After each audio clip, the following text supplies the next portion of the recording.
Good afternoon, everyone. First, I'd like to thank our witness, Dr. Mandy Cohen of the Centers for Medicare and Medicaid Services, for coming today. We appreciate your time and look forward to hearing your testimony. We are here to discuss a consumer-operated and oriented program known as co-ops. Supporters of this program argued it would increase competition in the individual and small group health insurance markets. That very premise should have been cause for alarm. Only in Washington would a group of bureaucrats think they know how best to micromanage competition instead of letting consumers and markets do what they do best. Well, what could go wrong? Well, as it turns out, quite a lot. First, CMS essentially allowed anyone to participate in the program, regardless of he or she had any prior experience running an insurance company. And for financing, Democrats turned predictably to the American taxpayer to provide two types of loans, startup loans and solvency loans, both with incredibly favorable loan terms. As our newly elected speaker said last week, what matter are results. So we'll look at the results of the co-op program to date. $2.4 billion in taxpayer funds have gone out the door. 11 co-ops out of 23 have failed. Thousands of Americans, this is where there's bipartisan concern, have found their health care security thrown out or in limbo. I'm interested to hear Dr. Cohen's position, but I suspect we're not getting the money back. What's more surprising, I think, is that the administration and everyone else knew this was coming. Their own credit estimates project massive losses for the program, and no matter the capital startup funding or the backstops, a model that's wrong isn't going to succeed as much as people want it to.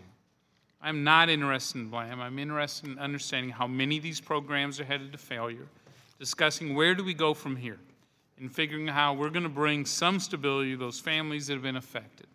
The hard-earned tax dollars collected from working Americans sitting at Treasury right now aren't venture capital. Bureaucrats in Washington or wherever don't have the expertise to institute top-down programs in the name of competition. We've got serious problems with provider participation in some areas. For example, Blue Cross Blue Shield in Texas just shut down a plan to narrow the network in a major impact on our patients. By artificially trying to inject competition into a market by backing what I think were shoddily designed startups isn't a fix. For true choice and competition, we need to empower patients. We need to eliminate the mandates that eliminate or reduce choice. We need to increase transparency so patients can be informed shoppers. On that, we can all agree. Today, we're going to learn more about the failed co-op program. I look forward to a robust conversation. I hope we can use the lessons from today to help us identify better ways to protect American tax dollars going forward and ensure greater choice, greater competition, greater quality and access for beneficiaries and their families. Before I recognize the ranking member, Dr. McDermott, for the purposes of an opening statement, I ask unanimous consent that all members' written statements be included in the record. Without objections to order, I now recognize our ranking member, Dr. McDermott, for the opening statement. Thank you, Mr. Chairman. The Republicans were opposed to a public option. So the co-ops were an alternative that was put into this bill. For the past 5 years, Republican colleagues have systematically and deliberately sabotaged the implementation of the Affordable Care Act. Through phony hearings and frivolous lawsuits and meaningless repeal votes, draconian funding cuts, and a nationwide smear campaign, they've done everything in their power to undermine this landmark law. The early challenges facing the co-ops are just the most recent consequence of this destructive Republican agenda. The co-ops played an important role in providing competition. They're community-based, nonprofit health plans that first and foremost exist to serve consumers. If Congress gives them the support they need to get off the ground, they will provide the American people with more choices and help the for-profit insurers keep honest. But my Republican colleagues have shown they have no interest in making this happen. Instead, they have weakened and undermined the co-ops at every turn. And now they point the finger at the administration when they struggle. In 2013, the Republican Congress slashed funding for loans and grants to co-ops by nearly 2/3. These cuts have devastated co-ops across the country and prevented CMS from approving dozens of new applications. Moreover, my Republican colleagues have sabotaged the risk mitigation programs designed to provide the financial stability to insurers, including co-ops. In the omnibus legislation passed at the end of last year, the Republicans inserted a rider that blocked discretionary money from being shifted into the ACA Risk Corridor program.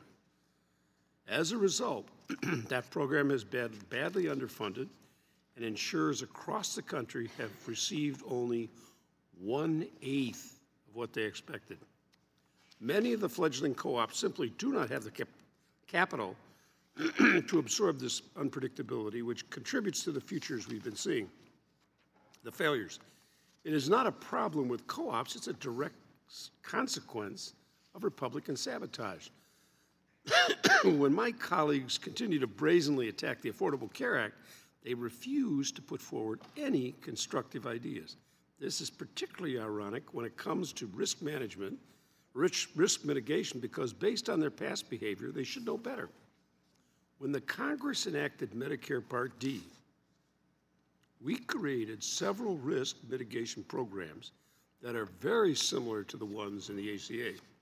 My Republican colleagues have strongly supported these measures for more than a decade, even longer than many experts believe was necessary to get Part D up and running. It's really a subsidy to the pharma companies. The result has been a stable program and a stronger market for the Part D plans. In other words, Republicans enthusiastically support risk mitigation, but not when it's part of the Affordable Care Act. Rather than play Monday morning quarterbacking and blame everybody but the people who control the purse strings, we should be talking about things we can do to actually strengthen competition. That conversation should examine how we can make the co-op program stronger. And there are some changes we need to consider. Despite being brand new companies with no existing customer base, the co-ops are prohibited from using federal startup money on marketing. That makes it nearly impossible for them to compete against some of the most powerful corporations and advertising budgets in the world. We need to fix this and let the co-ops operate on a level playing field with the for-profit insurance industry. And an honest conversation about competition must also include a discussion of creating a public option to compete with private insurers on the exchange. This would place a meaningful check on the insurance industry, give consumers more choices, and reduce the deficit by more than $100 billion. We spent $480 billion on paperwork last year in the private industry. But don't expect to hear anything like that from my Republican colleagues this afternoon. Instead, we'll hear more of the same, complaints about problems they have created through their own sabotage, and nothing constructive of how to make the system work better. I yield back the balance of my time. Thank you, Dr. McDermott. Just for the members' information, I know we started late today because of votes in the House. I know that Dr. Cohen doesn't have unlimited time. We appreciate you being here today, so we're going to be a little tight on the timing and the questions today. Dr. Cohen, you're recognized for 5 minutes, and again, welcome. Thank you very much for having me here today, Chairman Brady, Ranking Member McDermott, members of the subcommittee. I appreciate the opportunity to talk about the Consumer-Operated and Oriented Plan Program, or the co-op program. CMS takes a commitment both to co-op consumers and taxpayers very seriously. Our priority is to make sure that consumers have access to quality, affordable coverage. In the years since the passage of the Affordable Care Act, we've seen increased competition and more choices for consumers. In today's dynamic market, consumers can choose from, on average, 50 plans and 5 issuers for 2016 coverage. Nearly 9 out of 10 returning consumers will have 3 or more issuers to choose from, which research has shown typically intensifies price competition in a market. New entrants to any market, especially the insurance market, can face pressures, particularly in the early stages. Co-ops entered the health insurance market with a number of challenges, including building a new provider network, no previous claims experience on which to base pricing, and competition from large, experienced issuers, as well as uncertainty that accompanies the early years of the health insurance marketplace. As with any new set of business ventures, some co-ops have succeeded, while others have encountered more challenges. There have been successful co-ops which have provided consumers in their state an additional choice of health insurance and improved competition, And there have also been co-ops that, for a number of reasons, has faced technical, operational, or financial difficulties. In addition, Congress has made a number of substantial rescissions to the initial $6 billion in funding for the co-ops, impacting the program's operation and available funding. In the face of multiple pressures, it's not surprising that some new entrants have struggled to succeed. CMS plays a dual role with the co-op program, providing both oversight and support. CMS works to give co-op tools to succeed, including sharing best practices among co-ops and looking for additional regulatory flexibilities. At the request of the co-op, CMS has approved conversion of surplus notes, and we've provided and approved the infusion of outside capital and additional flexibilities that the legal and regulatory framework of the co-op program allows. CMS also plays an important oversight role. CMS, along with state departments of insurance, which serve as the primary regulator of the insurance in the states, works to ensure that co-ops are well-run and financially sound. CMS has implemented the co-op program as required by statute and with available funds, evaluating applications, monitoring financial performance, and conducting oversight. All co-ops are subject to standardized, ongoing program oversight activities that include calls to monitor goals and challenges, periodic on-site visits, performance and financial auditing, reporting obligations, and a host of additional measures employed as necessary on a case-specific basis, such that the evaluation of co-op sustainability. CMS increased the data and financial reporting requirements for co-ops, requiring them to provide quarterly statements that they're in compliance with all relevant state licensure requirements. If the co-op has experienced any compliance issues with state regulators, the co-op is required to describe the steps being taken to resolve those issues. Financial data collection has helped CMS to identify co-ops with financial issues and gives CMS the opportunity to work with state insurance regulators to help correct those issues that are identified. As part of our oversight efforts, CMS has placed some co-ops on enhanced oversight schedules or corrective action plans. Despite the support and oversight, some of these new entrants to the insurance market have struggled to succeed. When states and CMS determine that a co-op should wind down, our first responsibility is to make sure current policyholders are able to retain coverage through the end of the year. CMS's priority is to make sure that the consumers have access to quality, affordable coverage. We are working with local officials to do everything possible to make sure consumers stay covered and retain access to high-quality choices of issuers. Like other consumers, affected co-op enrollees are able to shop for 2016 coverage on the marketplace right now.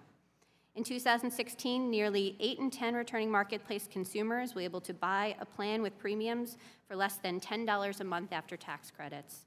We continue to encourage those consumers already enrolled in marketplace coverage to come back to the marketplace, update their information, compare their options, and make sure they're enrolled in the plan that best meets their needs. Since the enactment of the Affordable Care Act, CMS has worked to increase access to quality, affordable coverage through the marketplace while being responsible stewards of taxpayer dollars. The co-op program was designed to give consumers more choice, promote competition, and improve quality of health insurance market, as it has done so in a number of states. CMS will continue to work closely with the co-ops and state departments of insurance to provide the best outcome for consumers. We appreciate the subcommittee's interest in this topic, and I'm happy to answer your questions.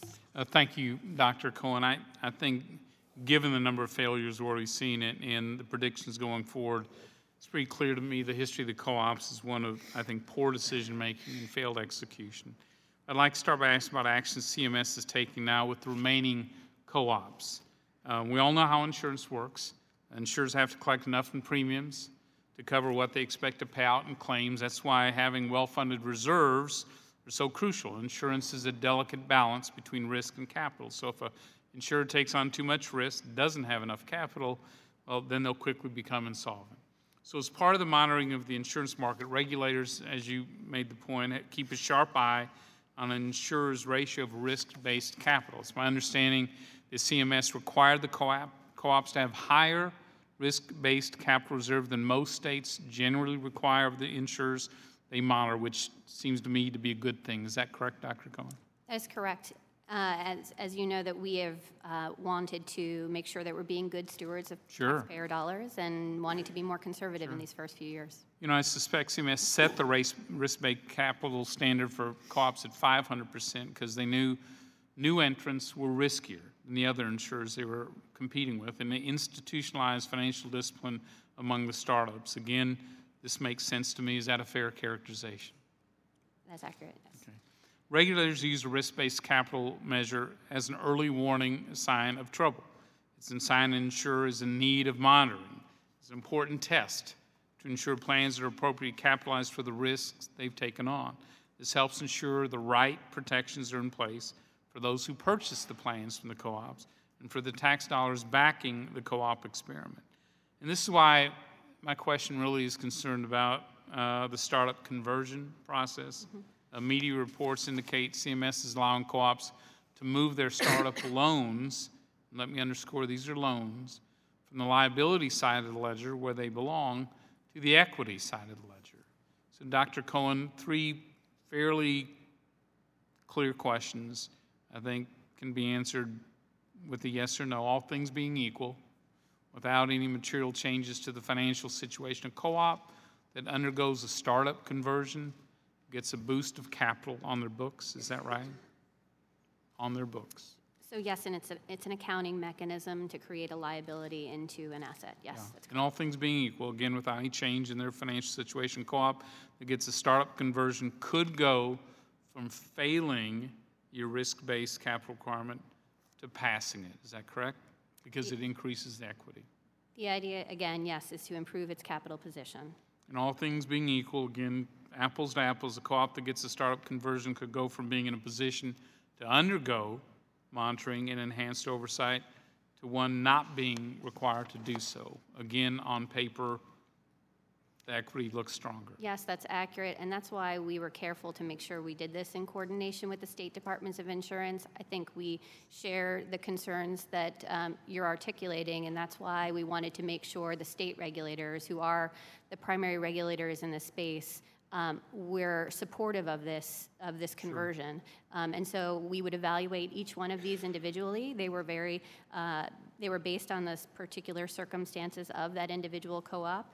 They had to request that from us, and we didn't move forward unless the State Department of Insurance also thought that it was a wise move to move forward as well. Well, see, I respectfully disagree. I don't understand why CMS is allowing this. Why put a test in place if you're not going to follow it? We just came through a financial crisis where reserves on the books really didn't prove to be reserves, and so when you allow co-ops to make changes on paper that make them appear healthier when they really aren't, you're undermining your own oversight measure. And given the number of co-ops that have failed and what looks like very shaky co-ops going forward, can you explain the logic behind this? Because they're not financially healthier or more sound.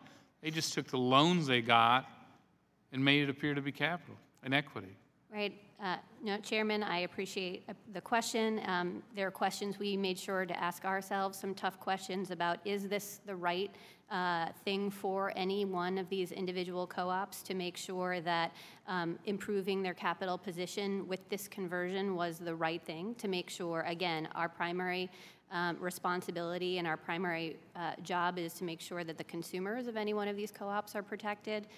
That's why each one of these went under individual scrutiny before we would make that decision, and we did it in coordination with the state departments of insurance.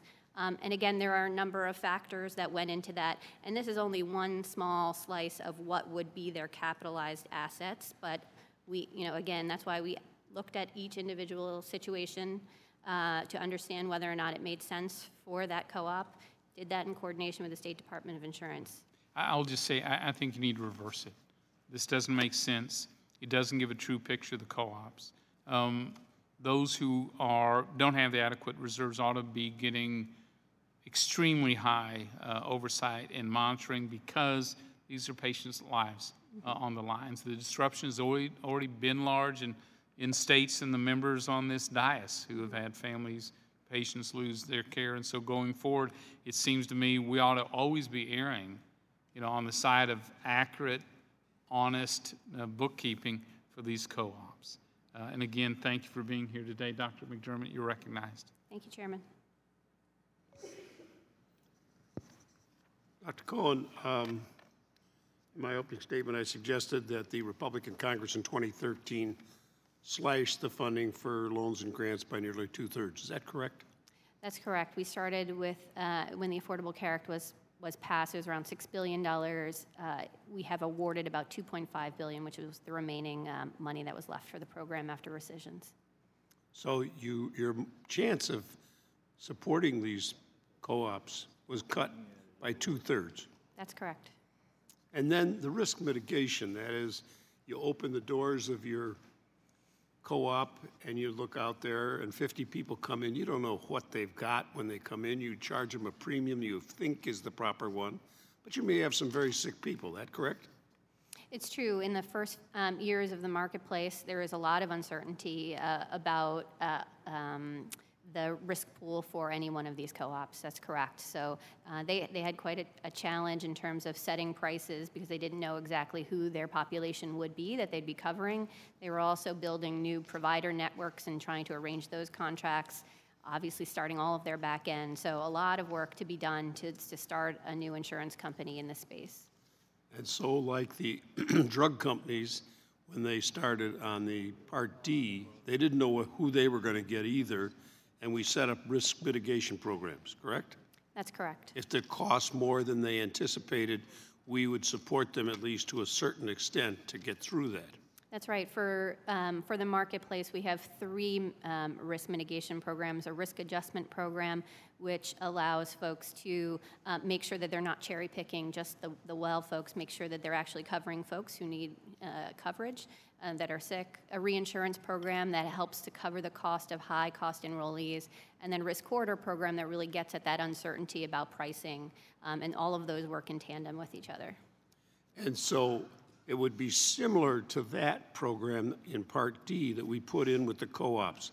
We gave a pot of money to be used to mitigate any unforeseen kinds of problems that came through the door without them having anywhere of knowing. Yes, these are programs that were not just exclusively for the co-ops, but for all of the issuers participating in the marketplace, because we knew it was a transition time for all of the issuers moving into this new market, for the first time needing to cover pre-existing conditions, making sure that they were covering the essential health benefits. So it was a transition for all of these issuers, and that's why those three programs were in existence, modeled, as you said, after the Part D, very successful programs in Part D.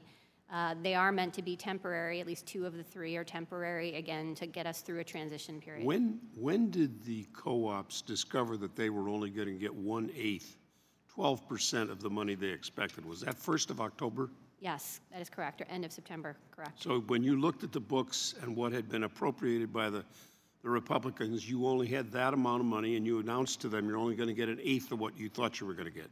So the risk corridor dollar amount was really a product of a mathematical formula based on the information submitted by the issuers themselves, based on their 2014 claims and premium experience. So whatever happened in 2014, they sent us the data on it, and that was at that point when we were able to calculate what the ins and outs of that program would be. And as you mentioned, at the end of September, we were able to share that information with folks. So what happened then is the insurance companies in all the states looked at this, their reserves and so forth, and said to these co-ops, you're no longer able to offer insurance because you don't have the proper reserves, because you haven't gotten from the federal government what they promised you. I think that was one of a number of factors. I think co-ops had, as I've mentioned, like a number of difficulties. Certainly the lower risk corridor payments certainly was one of the things that contributed to some of their challenges. I would also mention in one of the other risk corridor programs, the reinsurance program, everyone actually got more money than they were expecting, about 25% more money. So one program more, one program less. So while I would say there are, on balance, those are contributing factors, as I mentioned, there were a lot of challenges for the co-ops: the uncertainty of pricing, the difficulty provider networks competing against more established insurers, but certainly the risk, the reinsurance and the risk adjustment and risk corridor is certainly impacted. What's the longest standing co-op you have? How long has it been running? 2 years? This would be their second year. This would be their second year. So they've been They're 1 year in still in operation. Mm-hmm. They lost 2/3 of their money, in the loans and so forth, and then they lose the mitigation. They're in their second year. How many years do you think it takes for them to stabilize? It's a good question. Certainly more than two. More than two to stabilize, yes. Thank you. Thank you. Thank you. Mr. Johnson is recognized for 5 minutes. Thank you, Mr. Chairman. Thank you for testifying today. We appreciate that. I'm just going to be frank with you. You know, back in Collin County, Texas, people don't like Obamacare. And as a result of the law, they've seen their insurance premiums and costs increase and their access to doctors and other providers decrease, all the while having to pay higher taxes to pay for Obamacare. We don't have a co-op in Texas, but the recent failing of the 11 co-ops is still important to my constituents. The reason why is because over $1 billion in taxpayer money has gone down the drain. And that's what happens when almost half the Obamacare co-ops have failed.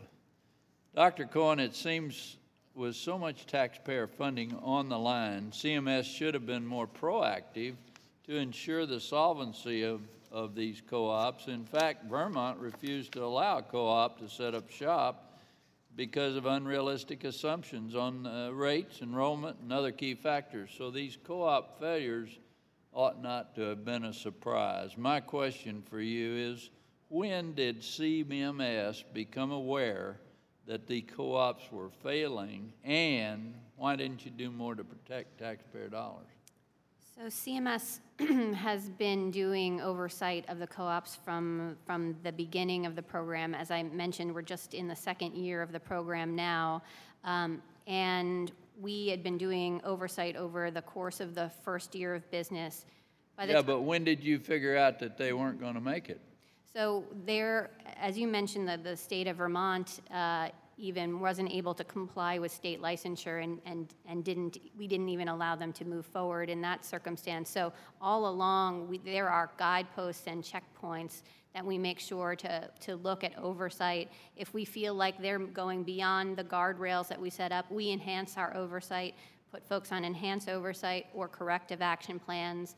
We do on-site visits to gather more information than just them sending us information. We want to go on site and see it with our own eyes, have our actuaries do on site and make sure we're doing evaluations. So, you know, I will say, I don't think we've been easy on the co-ops, as you can see with some of the recent actions.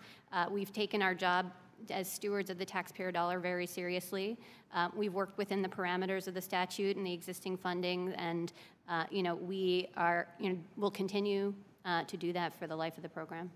It seems like you just want more dollars. Well, I think the taxpayer just deserves more. Thank you, Mr. Chairman. Thank you. Thank you. Mr. Thompson, you're recognized. Thank you, Mr. Chairman. Dr. Cohen, thank you for being here.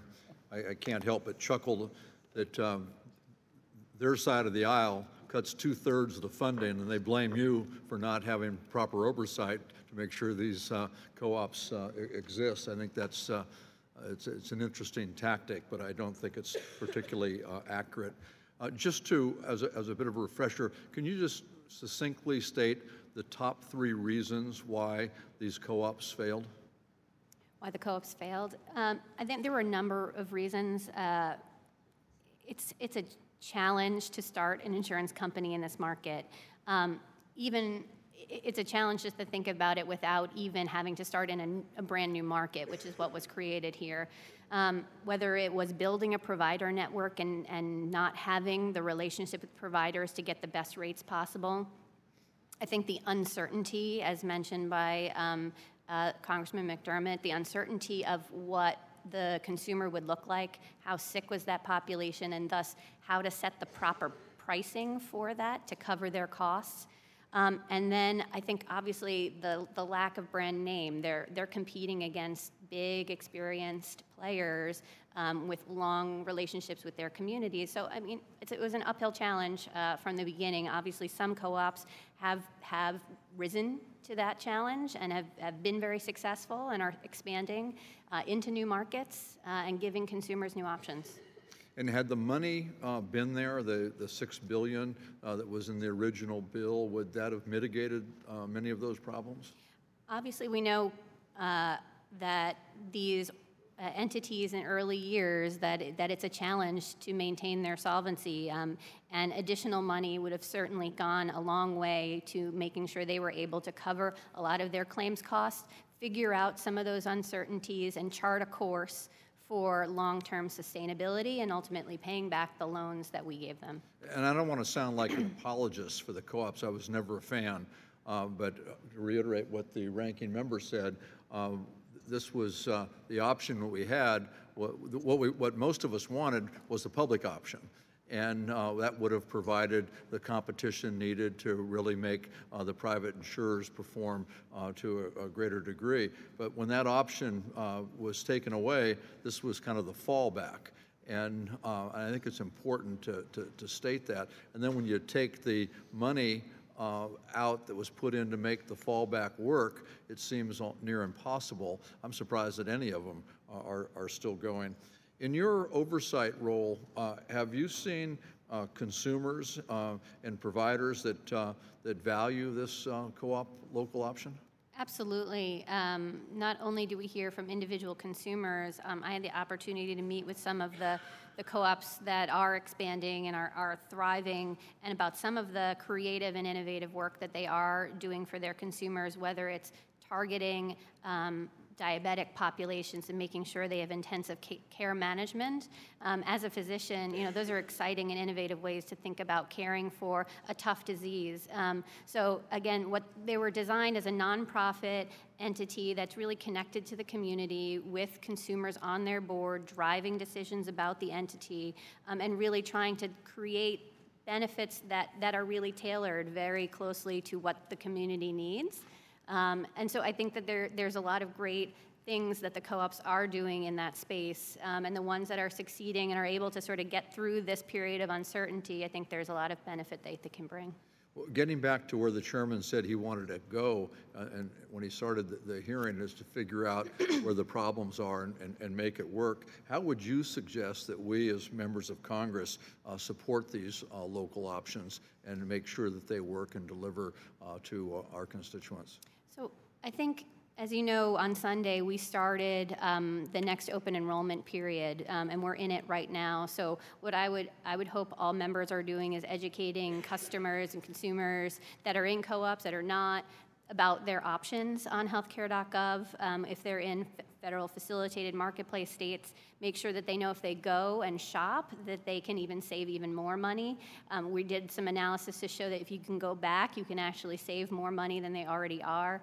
We know that 8 in 10 consumers are benefiting from financial assistance to the tune of about $270 a month. So there's real financial benefits for folks to go look at their options, see what's there, see what's right for their family. And so I'd encourage you to make sure that your constituents know what's there for them, and that there are options out there. Thank you. Thank you. Thank you. Mr. Raskin, you're recognized. Thank you, Mr. Chairman. Dr. Cohen, thank you for your time today. Just to correct the record and to make sure I'm clear on something, I mean, the public option has been discussed today. I'm not a fan of the public option. I opposed it. Every Republican opposed it, but the Republicans weren't running the show. Isn't that right? When the Affordable Care Act was crafted and it was passed, isn't that right, Dr. Cohen, with all Democratic votes? So by definition, the people that took the public option away were Democrats. Isn't that correct? That is correct. Okay. And then as we move forward, the $6 billion that could have mitigated some of these losses, the $6 billion works until when? Until the $6 billion runs out, right? So we had less than $6 billion to work with, about $2.5 billion, but you're right, it was a limited pool of funding, and the idea is to get folks through a time of uncertainty to a place where they had a long-term plan of, having premiums to cover their costs, outside capital to fund different parts of their business. But we knew in any startup period that they would need both startup and solvency loans, which is how the program was designed. But the limited amount of funds is, by definition, it's finite. And a couple minutes ago, when you were asked the question, how long can the co-ops last by themselves, you said, and I'm paraphrasing, but my understanding was, well, we know they can't last by themselves in the first 2 years. Isn't that right? Well, we see a lot of the co-ops are successful right now and moving forward. Right, but 11 of them, 12 if you count Vermont, they haven't made it. That's true. We have done a lot of work in the last few months using our oversight hat to make sure that consumers know moving forward, if they're shopping in open enrollment right now, we wanted to make sure that they knew that the co-ops that remain in the marketplace were financially viable, can make it through the entire year. Our first priority is make sure there wasn't going to be a mid-year failure next year for any consumers. You know, and that's how we really went about our decision making. We, you know, played it very conservative in that way, which is why I think there's been so much activity in the last several months. We worked in partnership with the State Department of Insurance on that oversight, and will continue to do so. So, sort of just the sense of restraint and reluctance and the wariness that you hear from this side of the aisle is based on the representations that were made in the past by CMS about how good things were looking. Mm-hmm. And even your language today in your testimony, things like the co-op application review process was rigorous, objective, and independent. And since awarding both startup and solvency loans, CMS has closely monitored and evaluated all co-ops to assess performance and compliance. You know, to Mr. Johnson's point, this is costing a lot of money. And it seems like at many levels, it's simply a failure. It's out of balance. The risk corridors, by definition, were supposed to be budget neutral. And yet it seems like there's you know, generally an admonition against a Republican Congress that you're not funding these things. And to just follow up on, to put a finer point on Mr. Johnson's interchange with you, you know, a lot of us feel like this is good money after bad. So why in the world, or what hope would you hold out that based on past CMS performance and past co-op performance and the fact that we're in a really limited time frame and things like, you know, quotes that come from the CMS spokesman back in a Bloomberg article of March of 2014, while it's still early, we're encouraged by what we've seen so far and will continue to work closely with these co-ops to monitor their progress and assess their performance. I mean, it just seems like it's a disaster. Let's turn the page, call it what it is, and move on. Don't you think that's a good idea? Well, so we've been, you know, at any given point in time, there's certain information that we have in front of us. We continue to work with the state departments of insurance, which are the primary regulators, to make sure we're understanding what's happening in the state and with those co-ops. We will continue to play that oversight role. At the same time, we wear another hat, which is to support the co-op program. And I think if you're thinking about a value proposition of any program, you want to understand why was it created in the first place. And when I think about that, you know, it's really, as I was mentioning earlier, is to create a program that allowed for additional competition in an era of insurer consolidation, where there's not a lot of choices for consumers, you know, just looking to give folks yet one more choice of an affordable option that they can choose from. Again, we're going to do our best to support those that are showing themselves to be successful and moving in the right direction. Thank you, Mr. Khan. You're recognized for 5 minutes. Thank you, Mr. Chairman. Dr. Cohen, thank you for your testimony here today, an important topic in that. But before I do, since you're our representative from CMS before the panel today, I can't help but commend you and CMS for moving forward on advanced care planning reimbursement. Thank you, It sir. was long overdue. Many of us were actively engaged, including my absent colleague. I'm not here to call him out right now, Absolutely. but Mr. Blumenauer and the leadership that he provided. And I hail from a part of the country in western Wisconsin. We're very proud of the advanced directive programs that have been established at Gunderson Lutheran, Mayo Health Clinic, all over my district. And I'm a member at Gunderson Lutheran myself. 95% of the patients there have an advanced directive on record. I have one, my wife has one, my teenage boys do, my parents do.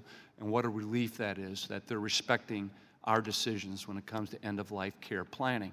And I always thought it was wrong that our healthcare providers were not being reimbursed for the education and the consultation that inevitably has to occur to help patients through this planning process. So thank you for moving forward on that. Now back to the health co-ops. Again, I'm from Wisconsin. Every time you turn around in our state, you see a co-op. We're not afraid of co-ops. They're very successful business models in the private sector. whether it's farm co-ops, whether it's the healthcare co-op we have right now that's thriving in the Madison area, whether it's financial co-ops. Shoot, even the Green Bay Packers you could claim as a co-op because it's a fan-owned team. And granted, I'll concede to you that they failed miserably the other night against the Broncos, but the Packer model has generally worked pretty well. And it's a matter of consumer-owned, consumer-driven, and that's the whole concept behind the co-ops. But as you mentioned in your testimony, they were going to face some difficulties. Startup capital that any new business needs is tough to come by.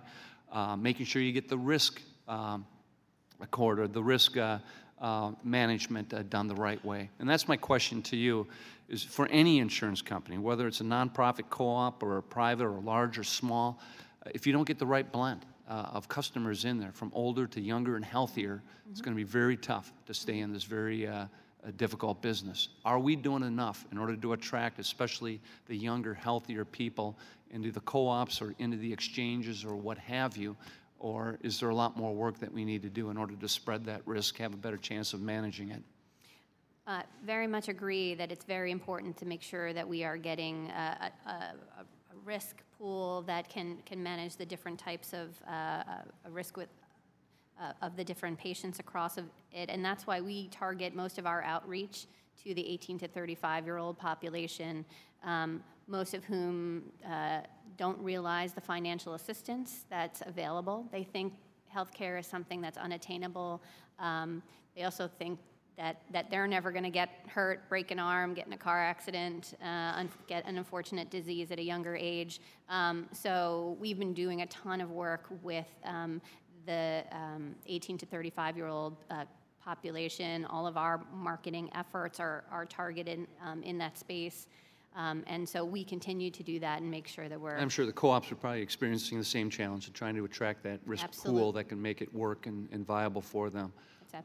Another concern I want to raise with you, and I wonder if you're sharing it, is obviously when you have co-ops failing, it means less competition in the marketplace. But we're also seeing on the other end greater mergers in the insurance market. Is that something that we ought to be paying closer attention to, the consolidation and the mergers in the private health insurance world right now? So I think that's why the co-op program was created in the first place, again, in that era of one or two dominant players in a market. This is, again, a locally owned, locally driven option to give consumers choices. They try to have more relationships with local providers, again, so that they can be an affordable, creative, innovative option. And I think for the entities that continue on, that are expanding, they have done just that. We are going to try to support the ongoing co-ops as much as possible, share best practices, have them do some shared services if they can help each other out with, if they share call centers or do some sort of shared services in order to help along to improve and finally, their because my operational. time's about to expire, but could you also just quickly address what's going on with the individual health insurance market right now? I'm talking about those people who do not qualify for premium tax credits, where they're seeing their premiums, because I've had a couple of encounters back home of individuals who don't qualify and how expensive it is and where they're seeing their own premiums going right now. Yep. So we did a recent analysis of the rate increases in the individual market, about a 7% increase of the second lowest cost silver within the marketplace. And again, we've seen, historically, double-digit increases in the individual market. So, trying to rein in the prices, and I think that's the competition speaks exactly to that point of being able to keep the prices under control. Great. Thank you. Thank you, Mr. Chairman. Thank you. Dr. Price, you're recognized. Thank you, Mr. Chairman, and thank you for this important hearing. And I want to thank you for your testimony, Dr. Cohen. If you listen to the folks on the other side, the reason that the co-ops are failing is because there just isn't enough money, and it's those nasty Republicans who've removed all that money. You mentioned that you were aware of the rescissions that occurred for the co-ops and that there were bills that came forward to Congress that removed money from the co-ops. Do you remember what those bills were? I don't have them in front of me, but I'm happy to follow up. There were three of them. One was the Department of Defense and Continuing Appropriations Act of 2011. How many Democrats voted for that? Do you know? I don't. 81 Democrats on that one. The second one was the Consolidated Appropriations Act of 2012. Do you remember how many Democrats voted for that? Sorry, sir, I do not. 172. And the third one was the 2012 Continuing Resolution. How many Democrats voted for that one? 182. How about that?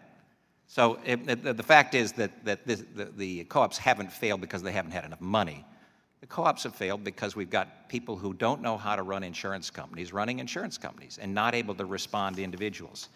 As a physician, I can tell you that when we talk about this stuff, people's eyes glaze over when you just talk about money and those kinds of things. But I want to talk about patients. 550,000 patients are going to lose their coverage through a co-op because 11 of the co-ops have failed. Is that correct?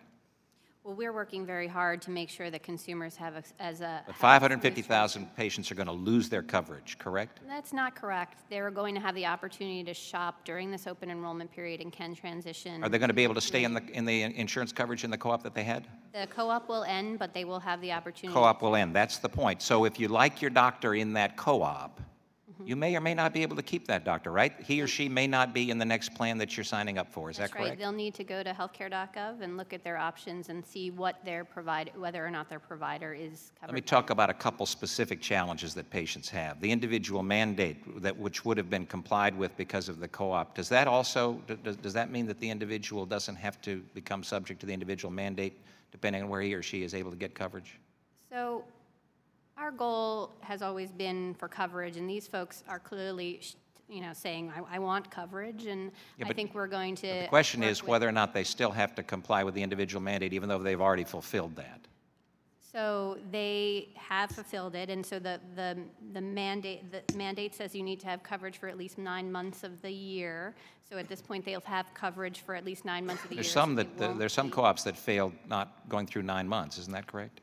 There was one co-op earlier in the year. What about deductibles? If an individual paid part of their deductible in the co-op, and then they move to a different plan, does that deductible transfer over, or does the individual have to make their new deductible? It would depend on the individual situation.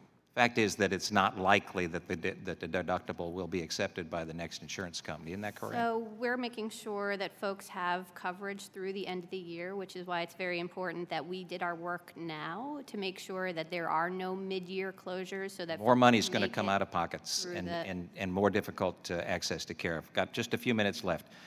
In the original final rule on co-ops, it said, quote, all co-op loans must be repaid with interest, and loans will only be made to private nonprofit entities that demonstrate a high probability of becoming financially viable. How many co-ops got loans? Total of 24. And how many remain in business as of the end of this year?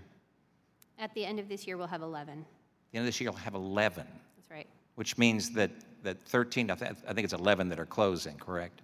So there are 12 that'll be closing, one that closed a while So how did you do on a high probability of becoming financially viable when 50% of them have closed? So obviously we wish we would have a better batting average here, but we wanted to make sure that overall that we kept the consumer at the center of this process. We wanted to make sure that we did our oversight role and took. The fact is that these aren't working for patients. They simply aren't working for patients from a healthcare standpoint or from a financial standpoint. I want to touch very briefly in my closing seconds on this comment that you just made to Mr. Kine. And you mentioned that the amount of increase in premiums for individuals is 7%. You were very careful to mention that it was in the silver plan. What if you take all 4 of the plans together? What's the increase that was seen in 2015 in premiums for individuals in all 4 plans? I think it's important when you talk about rates, you have to talk about 20.3%, Dr. Cohen, 20.3%. What's the projection of all 4 plans in 2016? So it's important to remember that 20.3%, Dr. Cohen. The fact of the matter is costs are going up, access is going down, quality is being limited. Thank you. Thank you very much. Let's ask questions, answer the questions promptly. We're going to move through this on time. And Mr. Smith, you're recognized. Thank you, Mr. Chairman, and thank you, Dr. Cohen, for sharing with us your expertise and insight. I need to express my frustration, and I also, though, want to express my understanding that there are perhaps some frustrating points of your job as well. Back in the summer of 2013, Pam Weldon, a constituent, approached me unprompted and presented me with her cancellation letter. That was certainly a plan that she liked, and it even covered her pre-existing conditions. She could afford it, and fast forwarding a little bit, to November 14th, she learned that the Platinum plan she had chosen from the co-op in Nebraska and Iowa, Co-Opportunity Health,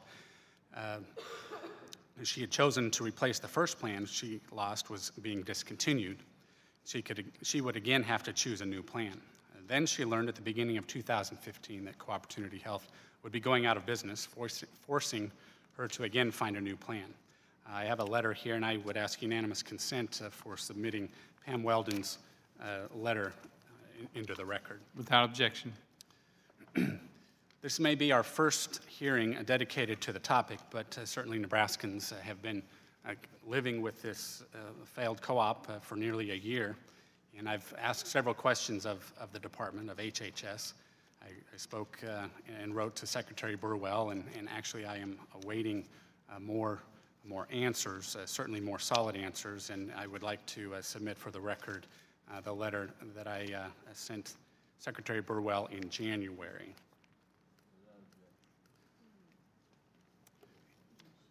And Dr. Cohen, we've had various meetings, hearings about the overall situation with Obamacare, and I've followed up numerous times with various obviously questions and just concerns about taxpayer dollars. And actually I would like to also submit for the record and request unanimous consent to place my questions and the Secretary's responses into the record. Without objection. Thank you. Now, finally, on September 30th, I joined Chairman Brady and my colleague, Mr. Roscom, in sending a letter to the acting CMS administrator seeking further information on co-op solvency and oversight. We requested a response by October 14th, but have not yet received a response. In the meantime, 7 additional co-ops have collapsed. I'm sure you're well aware of that. And I would like to request unanimous consent to submit that letter for the record as well. And I have a question. What did HHS, or why did HHS deny, in our case, Nebraska, Iowa, Co-Opportunity Health's request to suspend enrollment? Why did we deny their request to suspend enrollment? Correct. I'm not actually familiar with that request and that denial. I know that I would say any of those decisions we do in coordination with the State Department of Insurance, who are the primary regulators of the insurance companies, obviously have additional information about the state of play of any one of the insurance companies, the state of the risk pool. I'm happy to take back and look further to understand sort of the sequence of events there for you. Right, I would really appreciate that, because it appeared then that Tennessee then asked or requested a suspension of enrollment, and that was granted. Mm-hmm. So any background you could give to us on that scenario of perhaps what the standards are for either granting or denying the requested suspensions in enrollment. I actually asked the Tennessee insurance commissioner about her interactions with HHS, and she told us that HHS, quote, certainly had a differing opinion about the financial stability of the company, end quote, and referring certainly to the Community Health Alliance there in Tennessee. And now in Nebraska and Iowa, the Life and Health Insurance Guarantee Associations have begun paying out $80 million to cover outstanding claims on Co-Opportunity Health policies. Will providers in other states where co-ops have shut down be made whole? I'm sorry, can you repeat that? Will providers in other states where co-ops have shut down be made whole? So the reason we've been doing the work we have on the oversight place is to make sure that co-ops could make sure to pay out their remaining claims over the course of this year and have an orderly wind-down process. And we do that in coordination with the state departments of insurance. Obviously, like in the case of Nebraska, there is a guarantee fund that is a backstop for consumers there to make sure that claims are paid. Okay, I have further questions, but my time has expired, so I will submit those in writing. And I request your assistance in getting those answers. Absolutely, Congressman. Thank you. Mr. Pascrell, you're recognized. Yeah, thank you, Mr. Chairman. Mr. Chairman, I've heard a lot of crocodile tears. Let's get down to the nitty-gritty. You're attempting to do to the ACA what you did to IRS. You're trying to choke the funding. Let's put it all on the table. That's the bottom line. That's where you're heading. I'm listening very carefully to our astute folks on the other side of the aisle. The health insurance marketplaces are rooted in competition. I think you're for competition, that's all you talk about. Or do you believe in it? When the ACA was being crafted, some advocated strongly for the public option because I believed, as many others, that would truly drive competition and consumer choice to the marketplace. Public option was not part of the final bill. It is imperative that local nonprofit insurers continue to be part of the marketplace.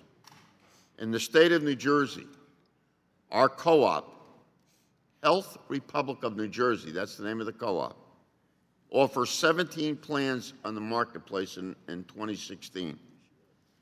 The co-op offered the lowest priced silver plan on the marketplace and enrolled over 60,000 residents last year. New Jersey was unique in that our state had an unusually small number of insurers offering plans, no competition. In fact, when you look through all of the 50 states before the ACA, there was very little competition going on in those states. And we know what the results of it was in premiums and everything else. Since the marketplace opened for business, new insurers have come into the marketplace, into New Jersey.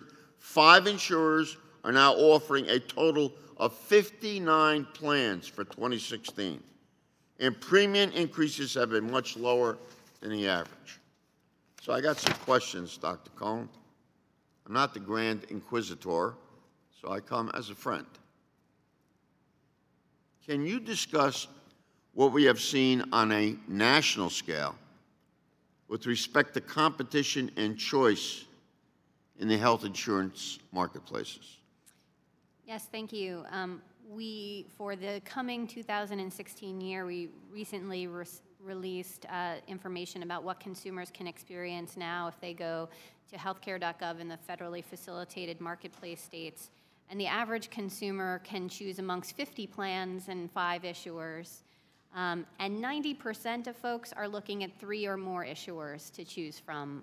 So, you know, it's great progress in terms of the competition that's available to them in the marketplace. And again, I want to make sure that folks know that, in addition, what's so unique about the marketplace is the financial assistance. We know that 8 in 10 are taking advantage of that financial assistance. Thank you. The Affordable Care Act has been successful, I think, in arming consumers with the tools that they need in order to make these judgments.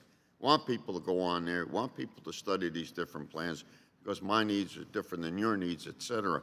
The designation of the plans by metal and the user-friendly interfaces on healthcare.gov help consumers compare apples to apples when shopping for health insurance.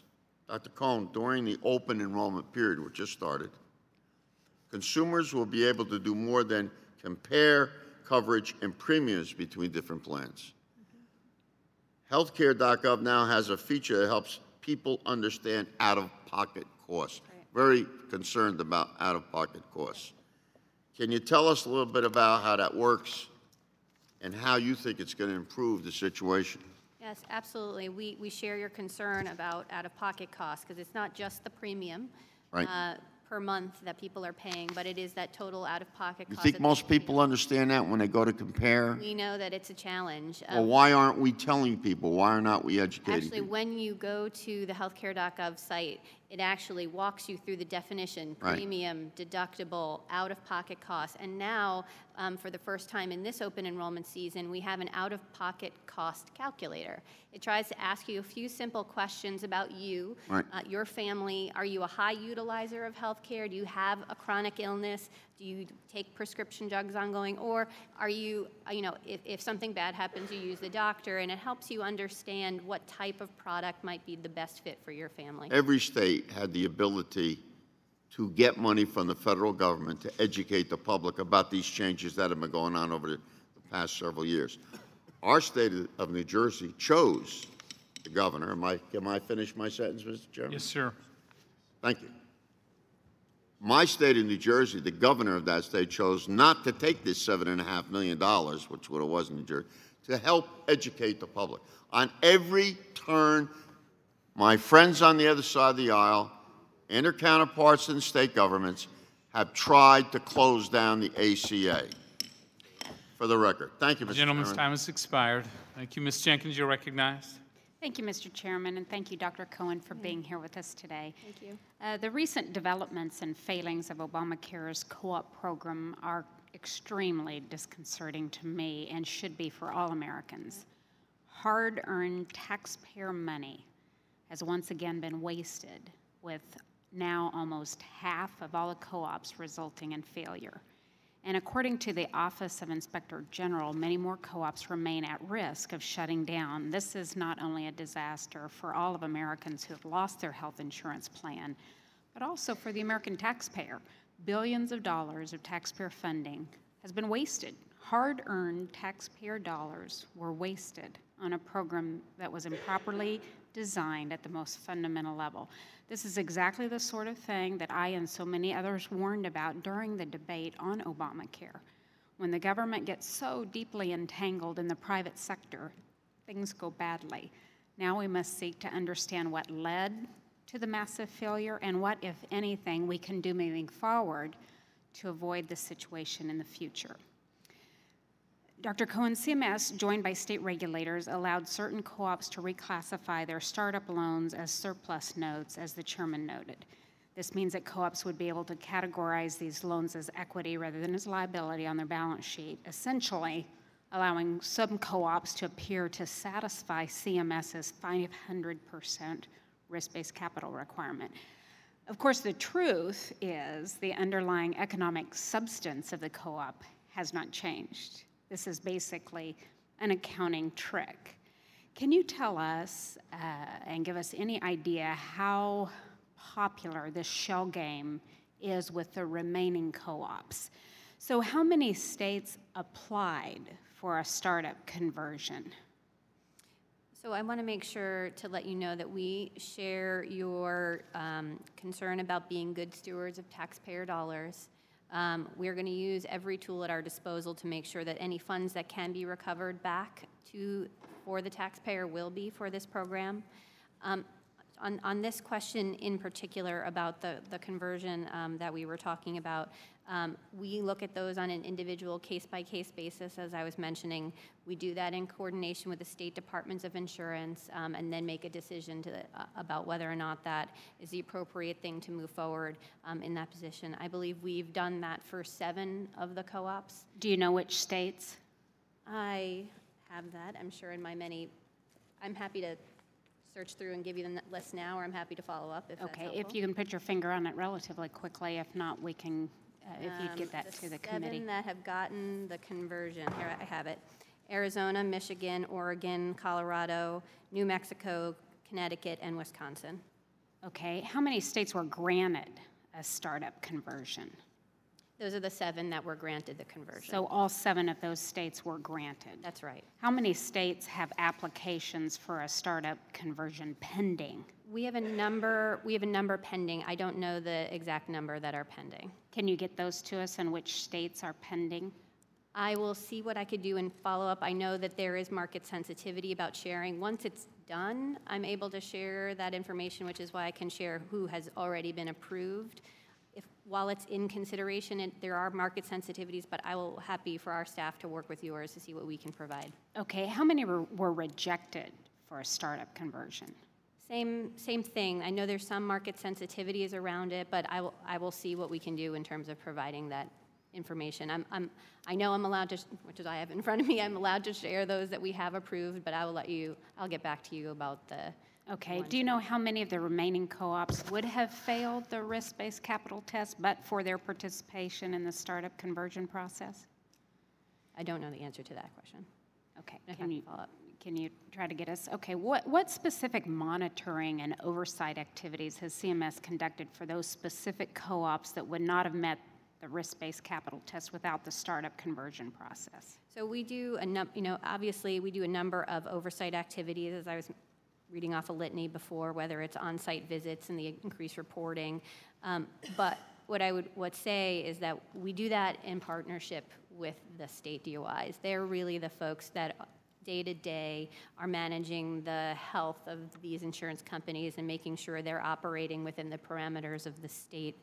And so we work very closely for that ongoing oversight, and we will continue to do that for the co-ops that are continue to be in existence. Okay, thank you, Dr. Cohen. I yield back the balance of my time. Thank you. Thank you, Ms. Jenkins. Mr. Marshall, you're recognized. Thank you, Mr. Chairman. Thank you for being here, Dr. Cohen. Thank you. This last week, I read 4 articles about the co-ops.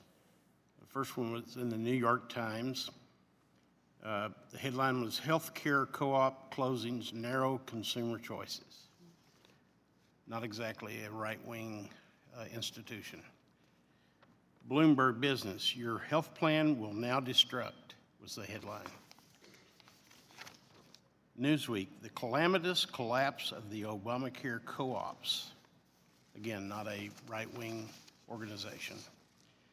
And the Washington Post, Financial Health Shaky at Many Obamacare Insurance Co-ops.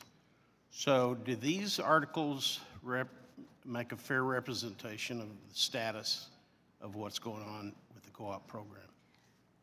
Well, the facts on the ground are that 12 of the co-ops won't be continuing to 2016 of the 24, and obviously our job is to protect consumers, make sure that we're being good stewards of taxpayer dollars, but also supporting what we think is a very important program, adding additional competition into the marketplace. I think it's important to also remember that co-ops are only one piece of the larger Affordable Care Act, which we've been talking about, and make up a larger piece of what consumers are experiencing when they go to healthcare.gov. So again, we had some work to do on the oversight front, which we have done, in order to make sure that consumers knew that if they went to the marketplace now, that they can put their faith in the products that are there. They know that they are financially viable and will be there to provide them coverage for next year. Is your agency looking to use the surplus in the transitional reinsurance program to support the co-ops that are remaining open? Are we looking at using the reinsurance dollars to support the co-ops? No, that appropriation is for the reinsurance program for the entire market. That will be used for the 3 years that the program does. Use the surplus. No, the surplus carries over to the next year of the reinsurance program and will be used with the reinsurance program itself, which applies well beyond the co-ops to all of the issuers participating in the marketplace. So if you took the amount of money that was lost, I would assume that you would you agree that the $1.072 billion number is correct about the amount that was lost last year? So that's the number of dollars that were loaned to these co-ops. As I mentioned to the Congresswoman, we're going to be using every tool available to recover taxpayer dollars here. Obviously, that money went to provide coverage to Americans over the past 2 years. So we know all dollars won't come back to us, but we will be using all tools available to recover any unspent taxpayer dollars. And that money will go back into the fund? To the Treasury. To the Treasury, or will it go back into a revolving fund that goes out to other co-ops? I don't want to give you inaccurate information, so let me follow up on when we recover money, where that money goes exactly, whether it comes back to the co-op program or back to the Treasury. If you take, is 400,000 a correct number to use for, is that participants that have lost, or is that the number of policies that have been lost? That's a good question. I will have to follow up whether it's participants or policies. What I would say is that that represents folks not just in the marketplace. It represents folks potentially inside and outside the marketplace, in the individual market and in the small group market. And depending on the co-op and what book of business they picked up, some even picked up some Medicaid managed care business as well. So those numbers can represent a mix of different types of policies. Well, if you took that number and divided using 400,000 into the amount of money lost, it's about $2,700. So again, not money lost. We still have tools at our disposal to recover that fund, and as well as that money went to pay claims and coverage for Americans over the last several years. Okay, my last question is, using the business metaphor, when you inject this loan in there, you have to have some repayment scheme in mind. The insurance companies had to have some eventual repayment of this money that they presented you, or did you make them in their business plan tell you when and under what circumstances they would pay the money back? Yes, absolutely. All of the companies that applied for this, and I will say almost 150 entities applied to be co-ops. We only chose the best 24. Obviously, they presented business plans, sorry, Chairman, business plans and strategies. Obviously, though, when the rubber hits the road and reality hits, business plans are just that, plans, and then we have to evaluate them as they move along. Thank you. Time has expired. Mr. Davis, you're recognized. Thank you very much, Mr. Chairman, and thank you, Dr. Cohen, for being here. I've always been a big fan of co-ops ever since I've understood what they were. And I view them as a great business model because they actually expand opportunity and create opportunity for more people to be engaged and involved in the process of commerce in our society and in our country. I come from Illinois, where our experiences with the Affordable Care Act have been great, quite good. I mean, it has generated tremendous returns for our citizens in terms of health care and other kinds of benefits that we've experienced as well. It's also been my experience that with startup businesses, if they don't have enough capital, or if they don't have the capital resources that are needed, it increases the likelihood that they're going to have some difficulty. And in many instances, they actually fail. And so we've had co-ops that have been successful. We've had some that were not so successful. But the one thing that we do know is that many important Affordable Care Act protections have made dramatic improvements to American lives.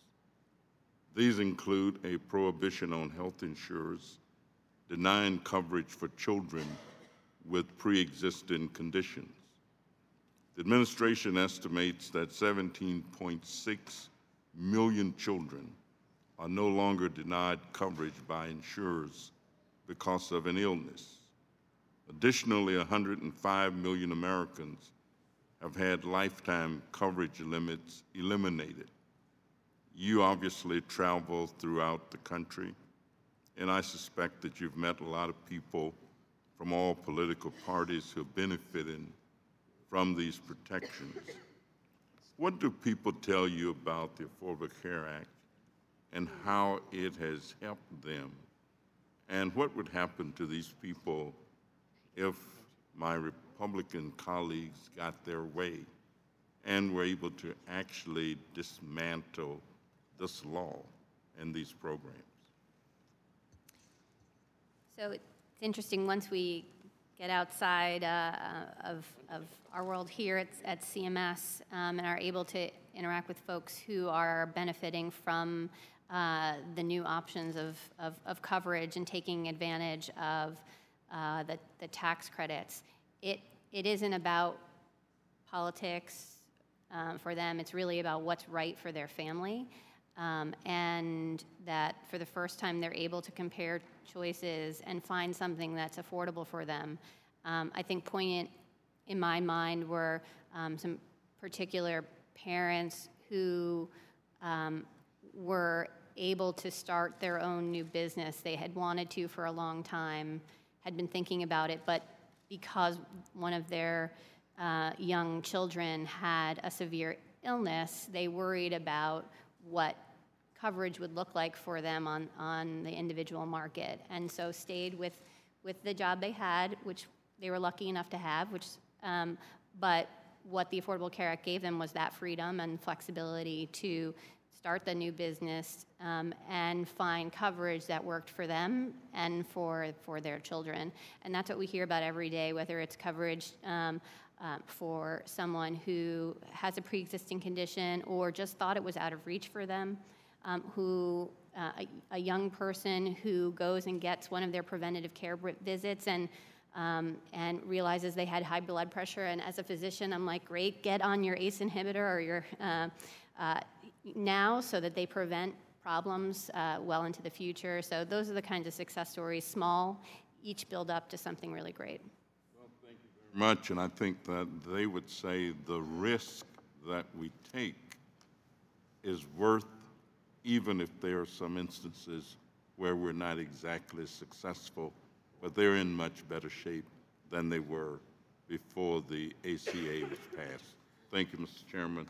I have your back. Thank you, Ms. Black. You're always good about joining the Health Committee. You're recognized for 5 minutes. Thank you, Mr. Chairman. It's great to be a part of this committee. And Dr. Cohen, thank you for being here to testify today. Dr. Cohen, my friends on the other side of the aisle would suggest that Congress is at fault for this failure. We've heard it several times. And because we stopped good taxpayer money going, following after bad. And I suspect that we could have pumped billions of dollars more into this program and still not overcome what I think are the fundamental problems of this program. So let's talk about the program that the Democrats actually designed. This is not a Republican design. Let's talk about that. Let me ask you a couple of questions. In this program, could a health insurer applying for a loan under the co-op program be a for-profit entity? So there are restrictions in terms of the types of dollars that the co-ops could get. They could get a bank loan, and we have and other types of outside loans. There are restrictions about whether or not that outside capital would influence the governance structure, which is pretty prescriptive in statute. And again, I think as you've heard, that governance structure is really consumer-driven, and that was why the nature of the program was put in there. So it does limit their options. It also prohibits them from merging or getting dollars from another for-profit insurer. So the answer really is no on that. So let me ask you this. Could a health insurer applying for a loan under the co-op program use the funding for marketing?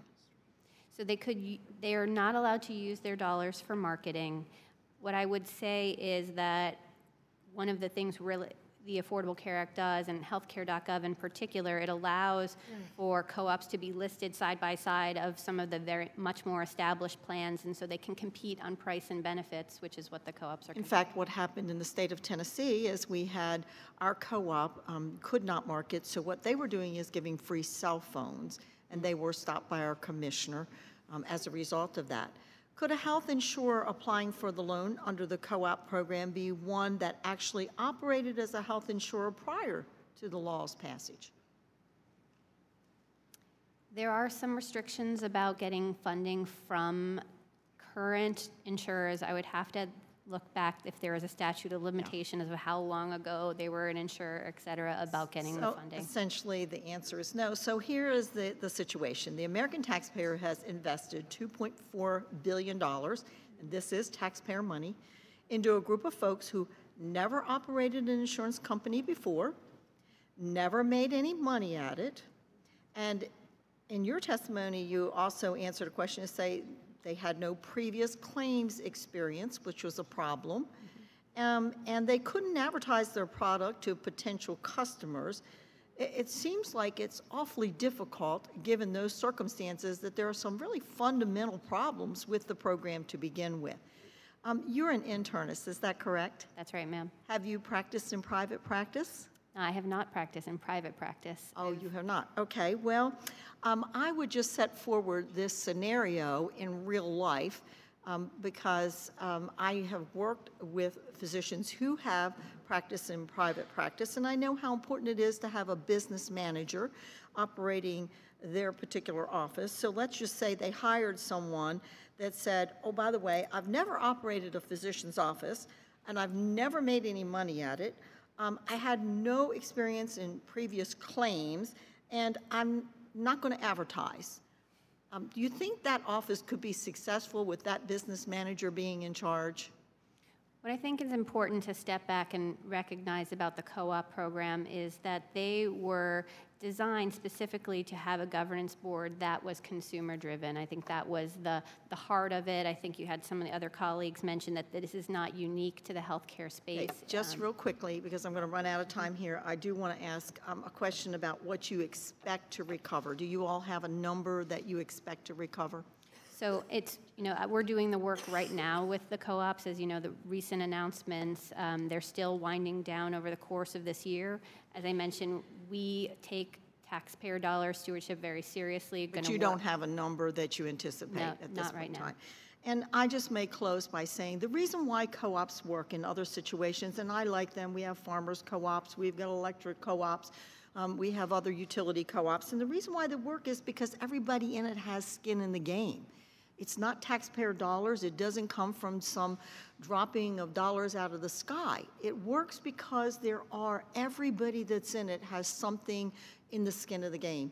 Here we have taxpayer dollars to the point of $2.4 billion, and that's a real concern. Thank you, Mr. Chairman. Now yield back the balance of my time. Thank you, Ms. Black. I'd like to thank you, Dr. Cohen, for your testimony today. Appreciate your continued assistance. A number of questions were raised, and if you would follow up with them as well. As a reminder, any member wish to submit a question for the record, we'll have 14 days to do so.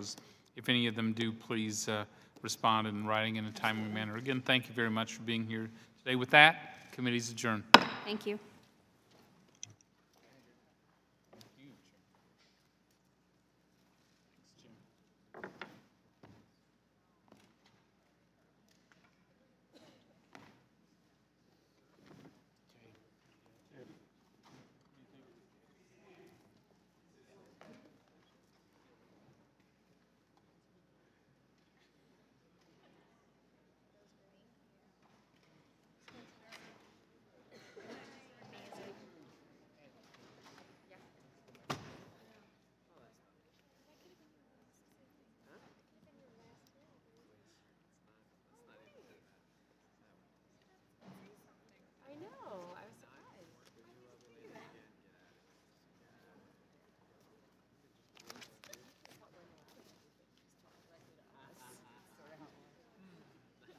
That's always an option.